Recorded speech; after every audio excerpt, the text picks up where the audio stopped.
Ladies and gentlemen, a big hand, please, for Ms. Karen Yue. Welcome to the first Asian MICE Cruise Conference.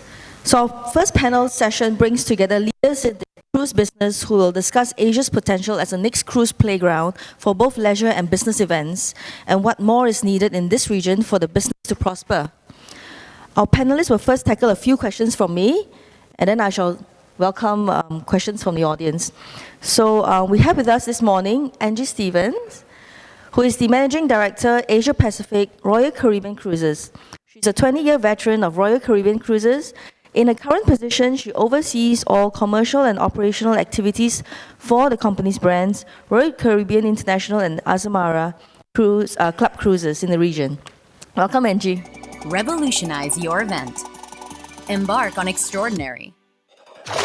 This is the ultimate event destination.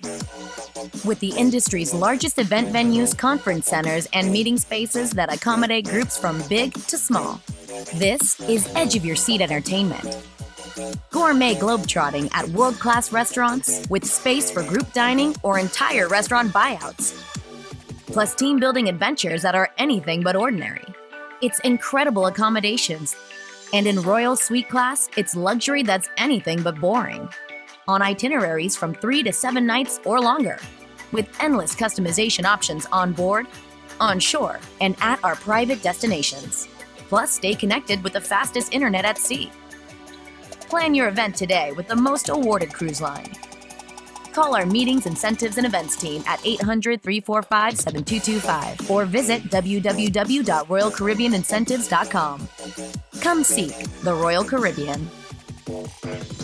Who's the Director of Star Cruise Travel Service. He joined Star Cruises in year 2000 as Vice President of Sales and Marketing. He has more than 25 years of experience in the hospitality and tourism industry and has been most instrumental in developing cruise tourism in the Asia Pacific over the past years. Thank you, Michael.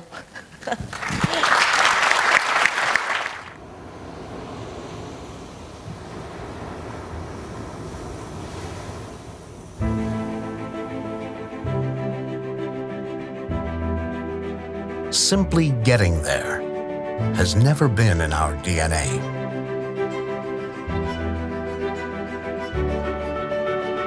We know what the earliest pioneers of the seas and skies discovered so many centuries ago. That forging new paths is the ultimate destination.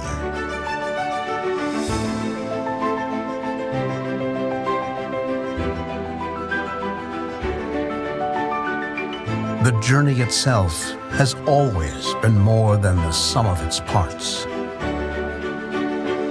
Much more.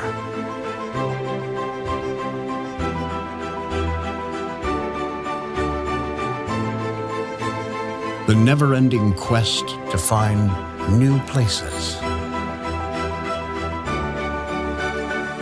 new experiences, new boundaries, and new heights.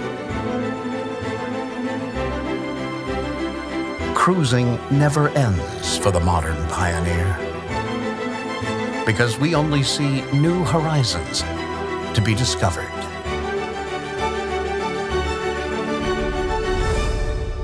Thank you. And the last panelist we have this morning is Steve Bloss, who's the co-founder and president of Worldwide Cruise Associates, a company that specializes in connecting event planners to the right cruise ship for their event needs and in cruise programming for corporate groups. He has been in the business since 1983, when he served as an advisor to the cruise lines for the US Virgin Islands. As well as running the business, Steve is also currently serves on the advisory boards for Lines International Association, Royal Caribbean, Norwegian Cruise Line. Welcome, Steve.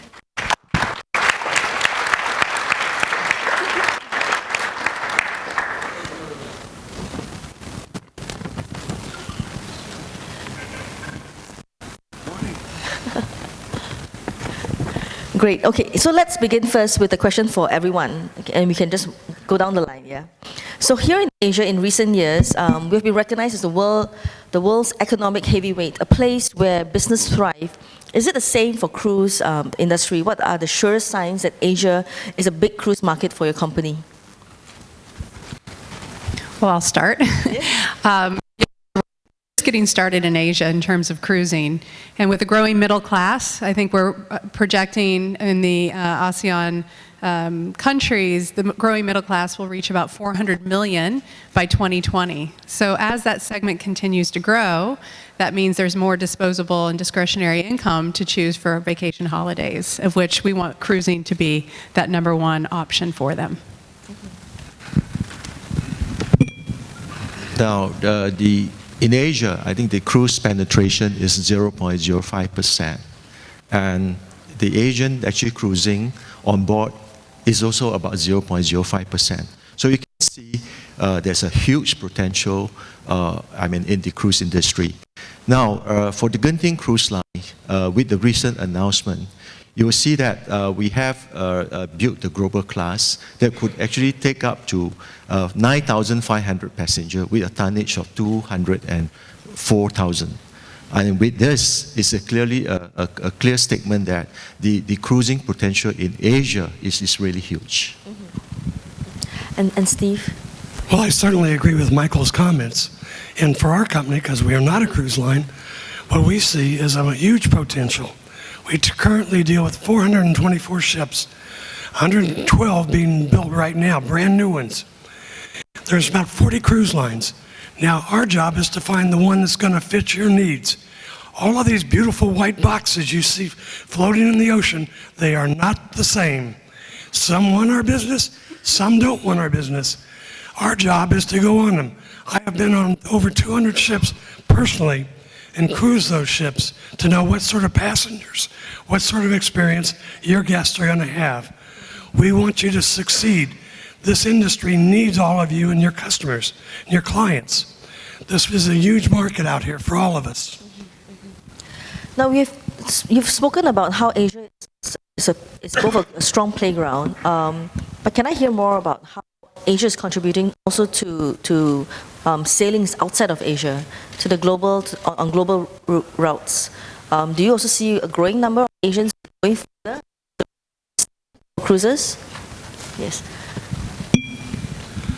Our company has experienced a lot of growth in the international expansion of the Asian market, going to #1 destination, the Mediterranean, #2 being Alaska. We've seen just as many groups go outbound out of Asia as we've seen coming to Asia cruises.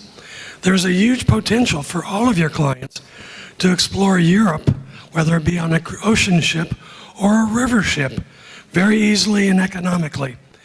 In Europe, you can sit there and go down a list and compare pricing to a hotel and a cruise ship and see that a cruise ship is far cheaper than any hotel program you can put together. We have 3 brands. With Star and Dreams, in Asia for the last 25 years. I think this is actually our 25th anniversary. Now, we developed many new destinations, especially in the year 2017.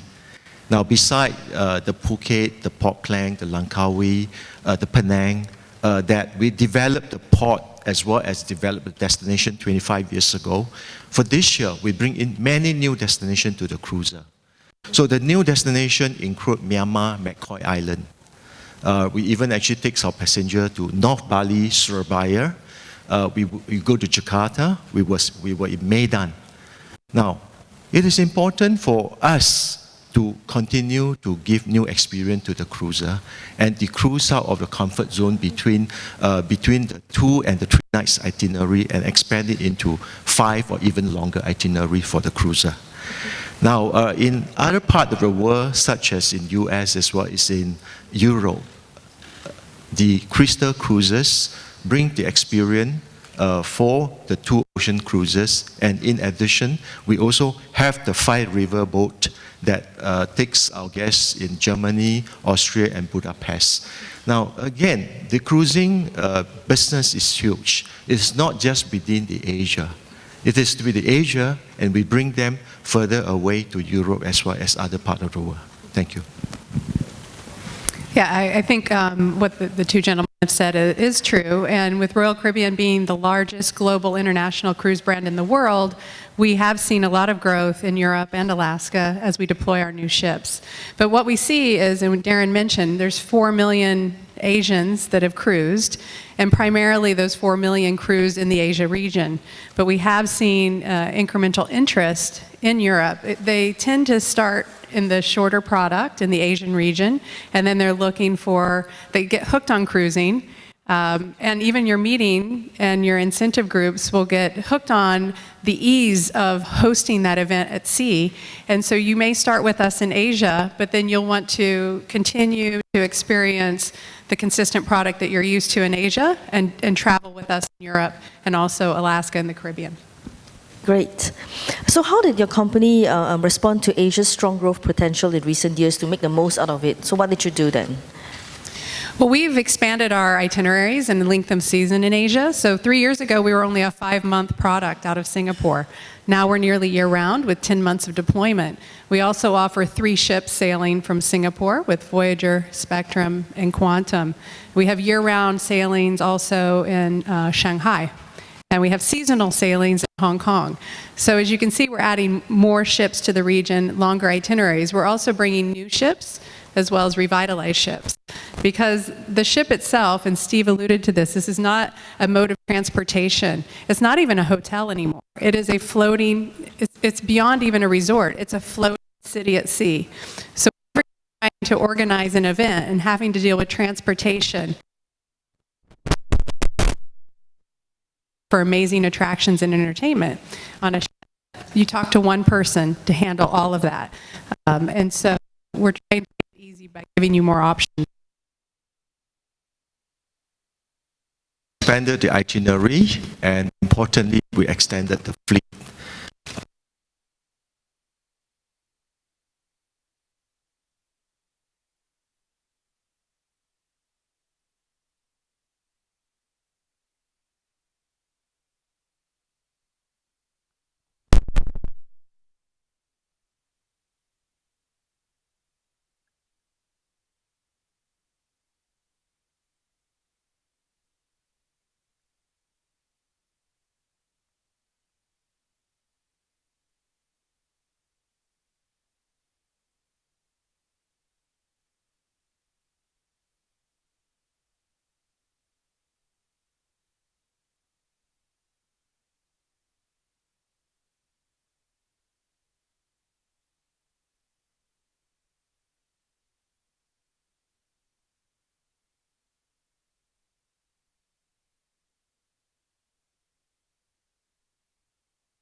Destination every day. Unpack and pack only once. You maybe experience 3 or 4 countries, different cultures. Around here you have numerous. The cruise industry makes it so easy with the transportation side of things and bringing you great food and all sorts of activities. Many people think you're going to get bored in 1 or 2 days like the said. Guess what? These are floating cities. The floating cities have neighborhoods. They have communities. There's numerous things to do, whether it be a meeting, incentive, or a special event.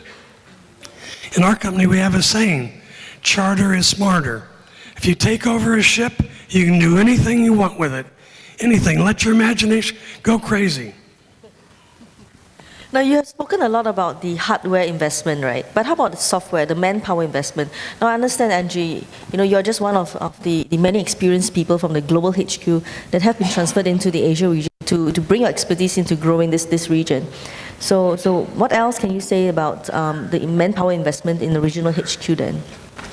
Well, I think because we, from a global headquarter perspective, see the potential in this market, and while everything that we've learned in the Western market about the establishing cruise may not work in this market, there's a lot of transferable platforms that we can use. But the MICE business and the corporate business is a great foundation of that, and we're very successful with that in North America and in Europe, and we're continuing to see growth in this segment, the MICE segment in Asia on our Asia cruises. And again, it's because we're here.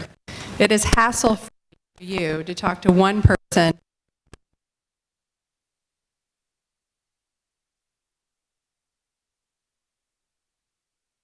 smarter. But if you can't find enough to charge the entire ship, neighborhood, and that is perfect for your upper end clientele if you wanted to charter out that segment of the ship. It's 40 beautiful suites with its own dining and restaurants, and you can essentially do whatever you want in that space. But you could take over the entire ship if you'd like, and we would welcome to talk to you about that.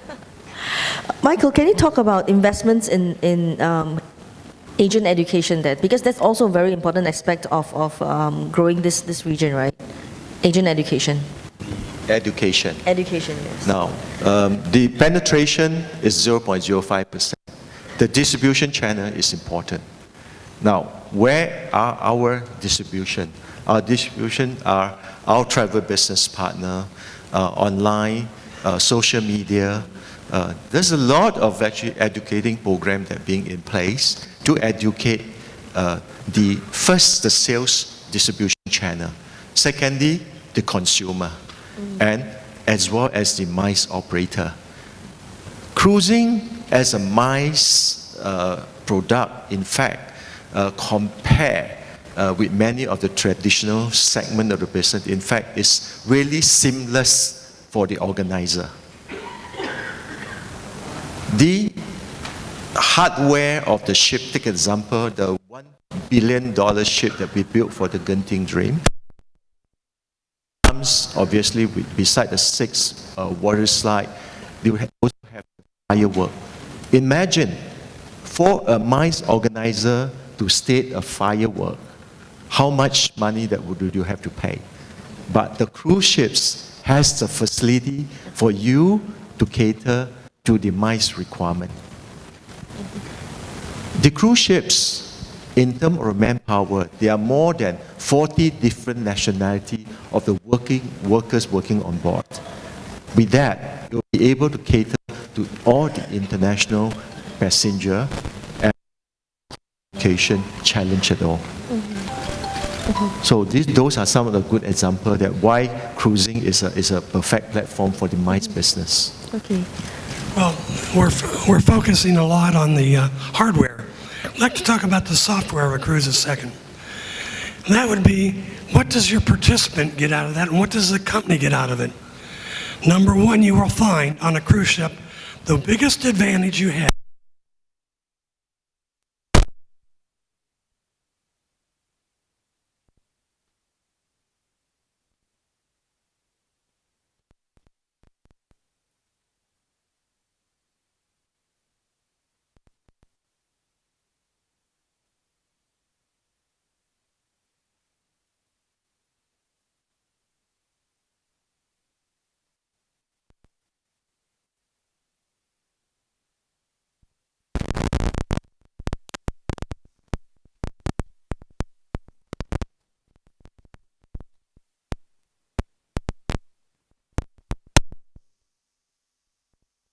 say you have a group of 100 that you're going to take to a city that's not really known to you.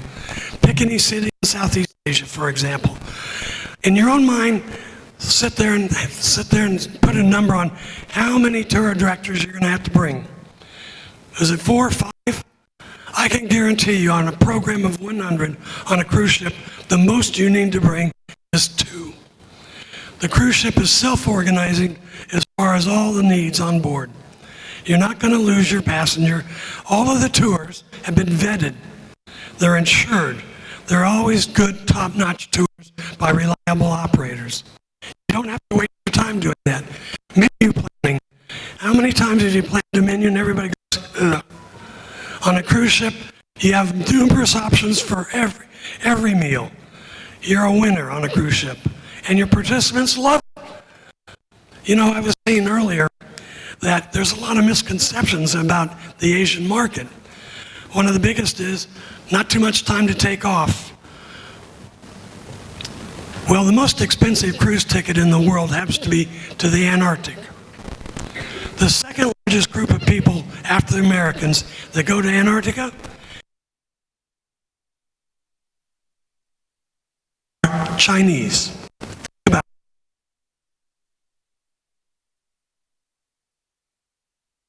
it. What the decision makers already. Well, since we're discussing so much about the hardware as well of cruises, I would like each of you to tell me, you know, with the competition that's around the region, how are you differentiating your hardware then? You can talk about, are there unique sailing, themed sailings, or there could be first and hardware? What are you doing? Angie?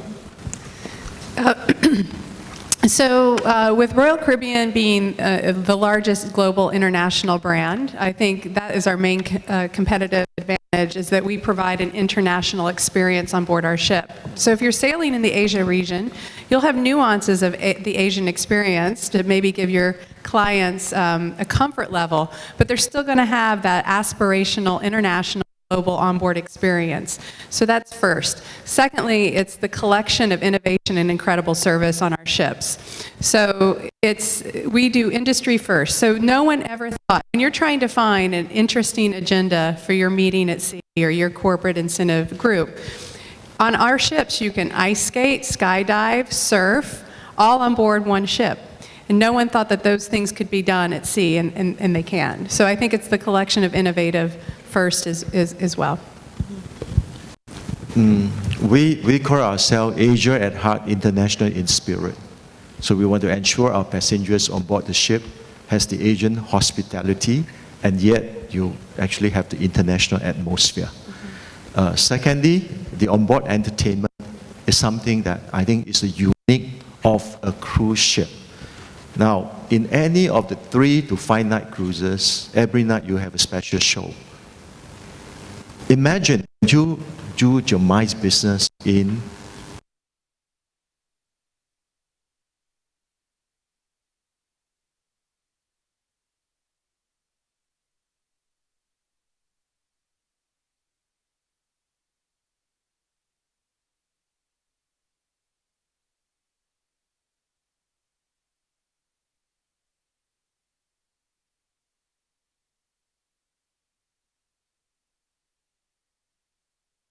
we have developed more than 6 different new destinations in 2017. And this will be a great platform for repeat cruiser and for cruiser who are in search of new.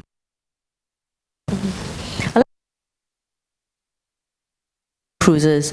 Now, if you had no limitations, how would you like to develop your Asian itineraries then? The question is open to both Michael and Angie, but Michael, you can continue with it. Now, with cruise ships, when I started the cruise business 19 years ago, the cruise ships takes about 1,000 people, and then it's grown to 1,005. Then it's now 4,005. In 2 years' time, 9,500. The formats of running the business is safety is number one priority. So the infrastructure must be good, must be safe to cater to our passenger. So I would have my wish to run the cruise line, I think that Asia is a fantastic platform because if you look at Thailand, you look at Indonesia, you look at Malaysia, you have beautiful shoreline, you have beautiful beaches, untouched, and these are the places that is a good combination for a cruise ship. Unfortunately, I think there's a lot of work still got to be done in order for us to bring the newer and larger ship to this new destination. Yeah, but to me, the Thailand and the Indonesia and the Malaysia are fantastic shoreline for the cruises. So if there were no limitations, you would do more sailings to explore deeper into those countries. Okay. One example is the McCoy Island in Myanmar. It is between the border between Thailand and Myanmar. It's untouched, it's beautiful. Now, I'd just like to share a little bit about experience, how a cruise ship developed a new destination. When we developed the McCoy Island, it takes us actually 3 days to get to McCoy Island just to inspect the island. First, we go to Yangon.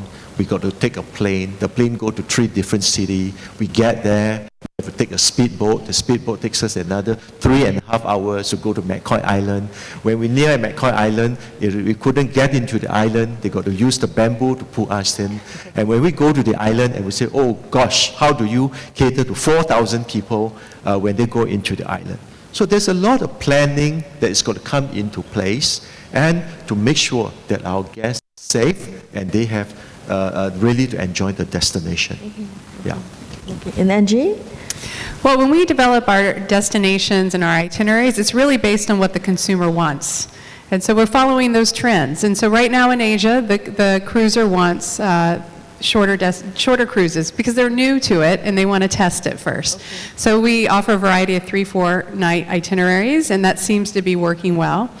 We'll expand on that as we bring newer ships in and the market becomes more mature.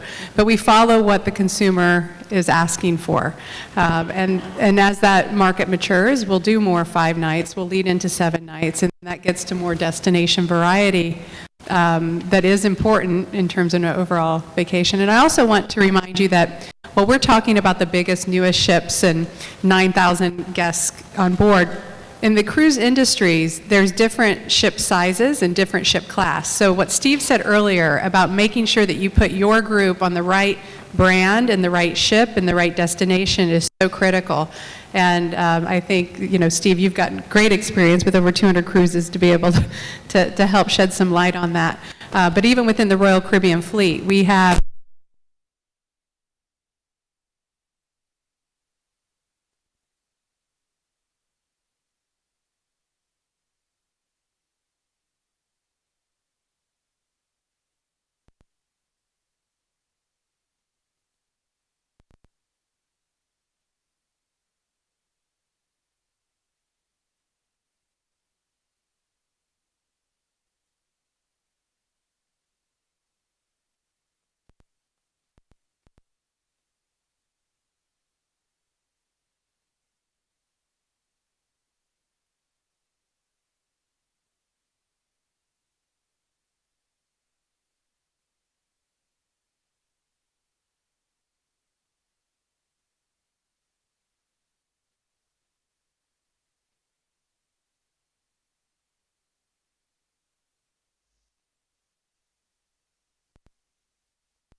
from the West that Asians could learn from in terms of cruising development?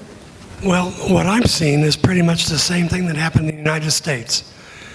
Basically, everybody in the MICE industry started out at 3 and 4 night cruises. They were afraid, the people like you were afraid that your guests would not like it. And you were unfamiliar with it. You didn't know how to approach us. You didn't know the right questions to ask. So you started off very small and tried it with small groups for a small number of days. Then you progressed. And this is the thing that's going to be the next natural progression. 5-night cruises. You got to do 5-night cruises. Why 5 nights? Why 7 nights? Today's ships take maybe 2 days to do a ship inspection on. They are floating cities. You do not just sit there, walk on in 30 minutes and get off and say, I'll buy that. It takes a long time to actually see a ship. Your guest will sit there and find out they have an endless array of activities to do over a period of time. They won't get bored. And so eventually the progression started at 3 nights. Now you find most people are taking 5 to 7 night cruises in this industry. And the other thing is flying afield. Everybody started on the 3 and 4 night cruises in the North American market, going to the Bahamas or nearby Mexico. Well, now, that Caribbean has sort of been there, done that.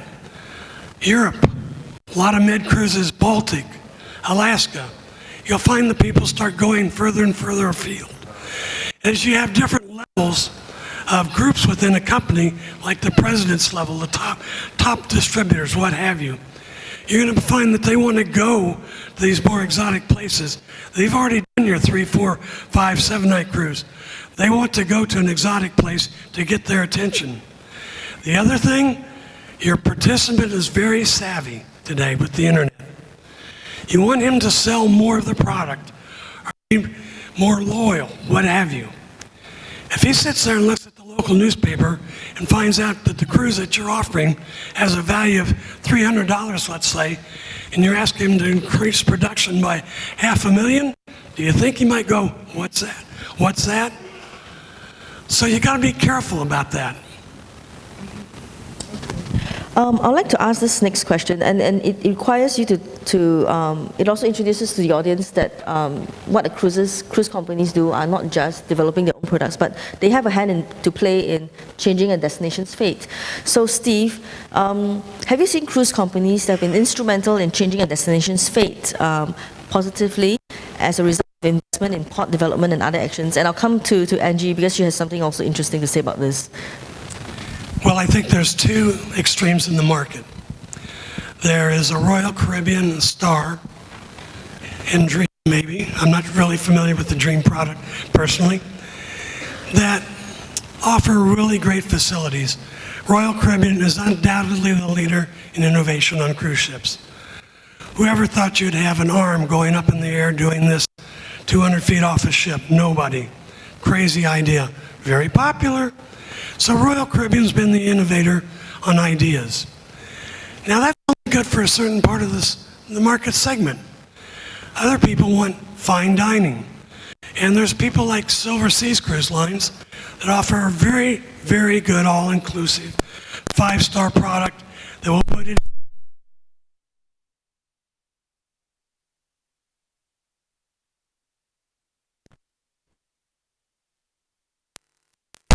passengers are their day-to-day bread and butter. So they've taken all that information, wrapped it in a neat little ball, and here it is. You don't have to do anything. They've done it all for you, and very successfully. I guarantee you the highest repeat segment of the leisure market is the cruise industry. Higher repeat segment than the leisure side, resort, or hotels. No, Steve, I mean changing a destination's fate. Have you seen a cruise company developing a new destination, for example, and opening up a new destination for visitors? Yes. Well, first of all, like Michael was talking about developing private islands. That is a very big part of a Caribbean cruise today. So the most successful destination actually is the private islands of all the cruise lines. So that has been a big benefactor for cruise lines. I know ourselves, we sit there and run up with a problem on cruises in California going to Mexico on the Pacific coast.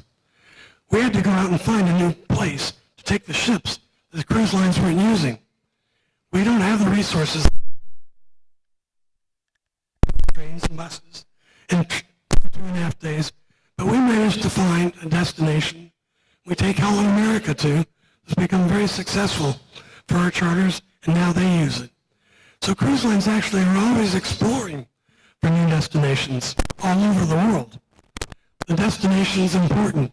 We need the destination. We also need the infrastructure at the ports. You just don't drive a cruise ship in and park it. You're at your dock, and when it's in an industrial dock, everybody looks around and goes, why am I here?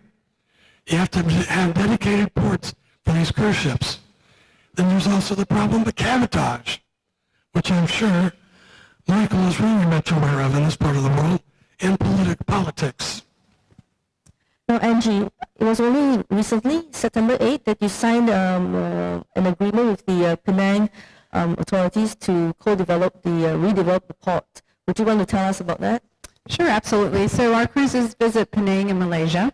It's a very popular destination, and because of the increasing interest in it, we wanted to develop the infrastructure there to ensure a seamless guest experience. So we entered into a joint venture with the Penang Port Authority, and that port is perfect because you're right in the city center, so your guests can get off and enjoy the city. So we're going to invest in building out the terminal, expanding the pier so that bigger ships, larger ships, more ships can come to that destination. But as a perfect example of how we help destinations from a profitability standpoint is it was a 2-ship call into Penang one day, and we literally bought out our customers bought out everything in all the shops because the town just wasn't prepared for cruise tourism and the great profitability that it could bring. And we've since corrected for that and ensured plenty of guest experience. But yeah, it is exciting how cruise tourism can give back to the communities that we visit.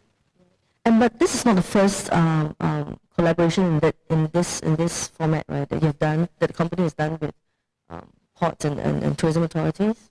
Well, that's right. And as Michael said, and Steve as well, we have to invest and build in the places that we want to go. And sometimes that's about creating new places and new destinations and private islands. So that's what every cruise company, I think, is interested in doing. And we have whole teams scouring the world for what that next new hot destination is.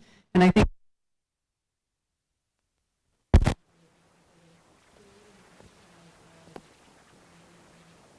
we're excited about where that's going. And earlier we had a conversation back in Singapore, and you told me about Captain Nick, who travels around the region to talk to the governments. Yeah, we have a very handsome Greek captain who we brought off the ships and into land, and he travels the world and meets with these ports to give the mariner point of view about what needs to happen to the infrastructure. Because so often these towns will build a beautiful facility, but there's a lot of behind-the-scenes technical marine things that need to happen. And so we have a dedicated resource traveling just in the Asia region looking at all of those things. And Michael, the company has already done so many destination developments, like the multiple examples that you raised earlier. How does the company work with the governments then in making all these things happen? Do you work with only just tourism people, or are there other divisions or ministries that are involved in it? How does it work? Cruising is a complex business because I think cruising comprises of, and at any one point we have few thousand passengers and few thousand employees on board the ship. So obviously safety is always the number one. Now we have to work with various government agencies to make sure that the infrastructures are there. Now, when I talk about infrastructure, I talk about the cruise terminal. We talk about excursion. We talk about experience.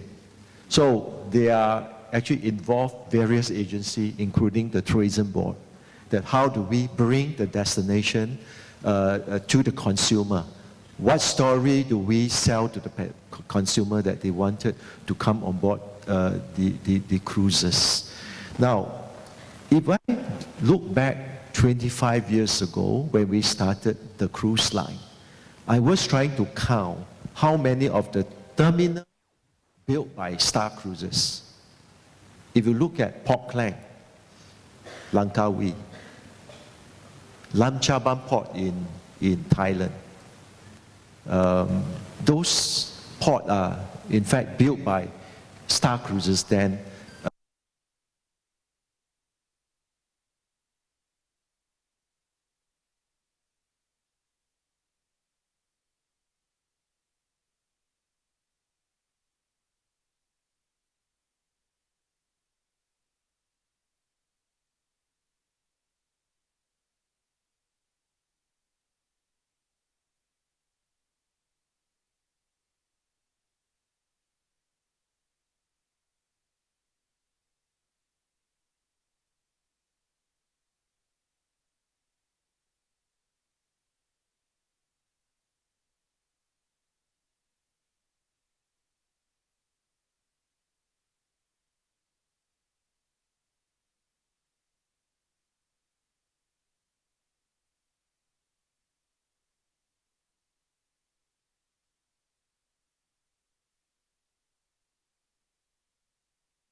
And Lam Chabang Port.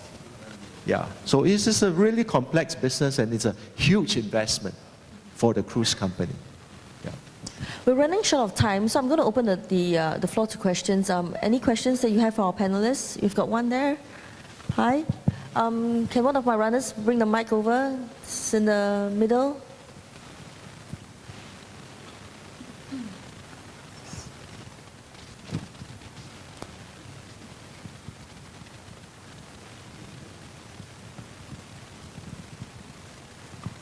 My name is Akbar Sharif, and I'm chairman of Rakaposhi Tours Pakistan. Now, Pakistan is an emerging market in outbound tourism, and cruise plays a very important role. I have been on Star Cruise a couple of times, and I've been on also on Royal Caribbean. The product is fantastic, destinations are fine, no complaints. The problem lies for us in Pakistan is to get the visa. Now if you go to 3 or 4 ports of call, we have to apply for visa at about 14 days before. And imagine I have a group of 300 odd people which we were planning to take on one of the cruises to, at the end of the day, we had to come to one destination and just the routine fly in and fly out. So how can you as cruise operators help us? You have a captain's show pass, but that doesn't cover all the countries. We are asked to take visa for Vietnam. We are asked to take a visa for Malaysia. We are asked to take a visa for Thailand. So imagine one group of 300 wanting to go on a cruise, and each country wanting 10 to 14 days for visa applications. So it's going to be a month, and that's not possible. So I would like you to address this issue so that we can build and develop more business to your cruises. No doubt, I have done all the cruises. My small groups have done the cruises, and they are extremely happy. So please address this issue. Thank you. Well, thank you for coming all the way from Pakistan to attend the event, and thank you for the kind words and the support of Growing Cruise. We couldn't agree more with you. We too want a single point of visa entry on our cruises, and it's a continuous dialogue that we're having and lobbying with the different governments of the countries that we visit. And we partner with the tourism boards as well as the government officials and take this very seriously, and it's one of our priority items to make it more seamless and easy for the guests who sail with us to go through customs and immigrations and handle the visa requirements. So if it was up to us, we would do it immediately, but it's definitely a collaborative effort across multiple countries, but that's a big focus of the ASEAN Council and the members that are a piece of that. And the Singapore Tourism Bureau has been incredibly supportive in continuing these dialogues between the presidents of these different countries. So rest assured, it is a priority for us. Not moving as quickly as we'd hope, but we're not giving up. Yeah, thank you for the business. Now, you can be assured, in fact, the cruise liner has been very actively working with the authority to address the visa issue, cruising actually out from the Asia destination. Now, obviously, I think there are a lot of progress, but we hope that for Pakistan nationality, this issue could be resolved sooner. Now, I just give a few examples. For example, in Japan, Japan has relaxed the visa rule that for any nationality that cruising into Japan, so long they cruise in by the cruise ships, no visa is required. And I think Taiwan has actually followed as well. And we are actually still kind of like do it together with the authority to ensure that more countries open up for nationality cruising. Yeah. And you've got a question there, right in the back. He wanted to say something. Okay. Just go ahead. Yeah, okay. Thank you, Karen. My name is Imtiaz Maqbul from Travel Impact Newswire in Bangkok. Firstly, thanks very much for this first cruise conference. I look forward to the ITCMA itself being held on a cruise at some stage in the future. I have two questions. One is, could you elaborate a little bit on the remuneration and commission structures for the buyers, all the products? And second question is, if you're referring to these as floating cities, I'm assuming that your environmental impact is almost also as big as a city. You must be colossal gas guzzlers, energy consumers, waste generators. What are you doing to alleviate this? People throwing stuff overboard, the amount of fuel you must be consuming, what do you do with that? Does it get dumped into the sea? What exactly is the situation? And I'd like to know what you are doing to alleviate that. I'll take the heat off the cruise lines on this one. Thank you, Steve. First of all, the cruise lines are doing much more than your cities are. Your cities are the polluter, not the cruise ships. They're now building ships that burn LPG, liquid natural gas. This fuel that's being consumed is being scrubbed, so there's no sulfur going in the air. The waste on board the ship is being recycled. Many, many things are going on in the cruise industry that cities around the world are not doing, that the cruise lines have recognized. Plastics are going bye-bye. It'll be a tough time to get a straw in the very near future on a boat for your drink. Won't be drinking out of a plastic cup, will you? Are your cities doing that? I think the answer is no.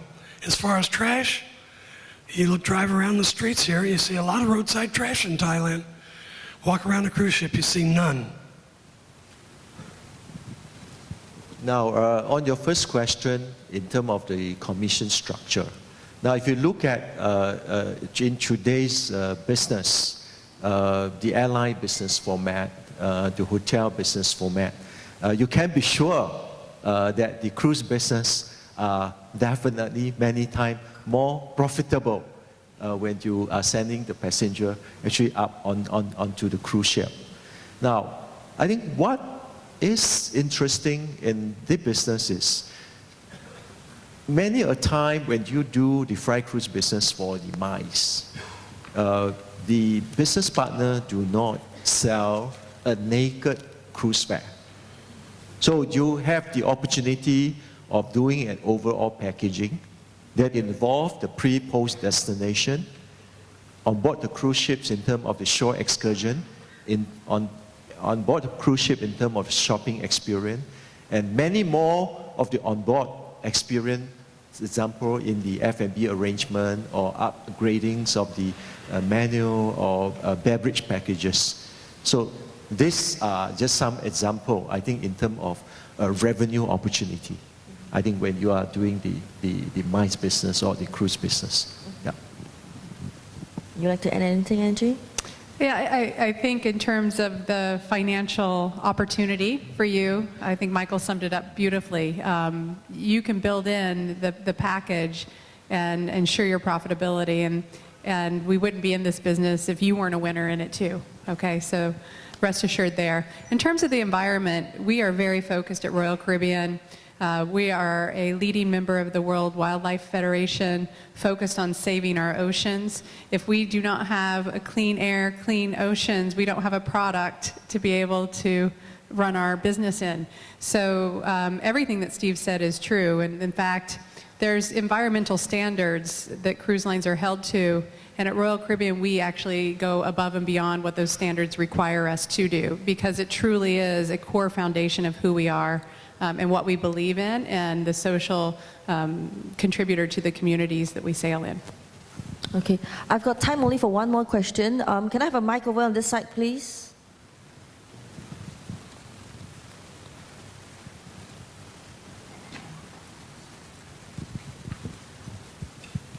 My name is Antonio from Mooncake Educational Travel and Tours from the Philippines. I have two questions only.